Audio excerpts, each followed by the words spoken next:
We're back now with that scare in the skies over our nation's capital. A sonic boom ringing out across the Washington, D.C. area, and it briefly put the White House and Capitol on alert. So we now know it was caused by the sound of F-16 fighter jets traveling at a high speed as they tracked a small plane that had entered restricted airspace. ABC's Reena Roy has more. Scary moments in the nation's capital Sunday.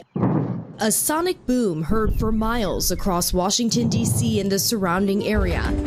Very jarring. We thought it was probably an earthquake. People on edge as authorities work to figure out the source. Officials say a civilian jet aircraft, a Cessna Citation, flew through restricted airspace, the pilot failing to respond to air traffic control.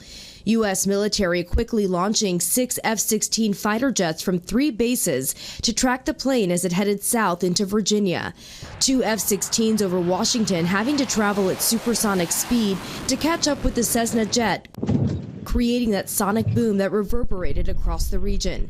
The Cessna spotted at 34,000 feet over a remote area in Virginia, the pilot still not responding. The fighter jets even firing flares to try to alert the civilian pilot. But officials say the pilot appeared to be unconscious. The plane likely ran out of fuel, taking a dive and crashing 10 minutes later in a rural area, killing all on board. The aircraft was at 34,000 feet. It stayed at 34,000 feet, and it stayed on a constant heading. So it didn't seem like it was a big threat. Some experts believe a lack of oxygen, a condition called hypoxia, may have incapacitated the pilot and passengers. Pressurization on an airplane compresses the air in the cabin to make sure that there's enough oxygen so that you can survive, and sometimes that pressurization may fail.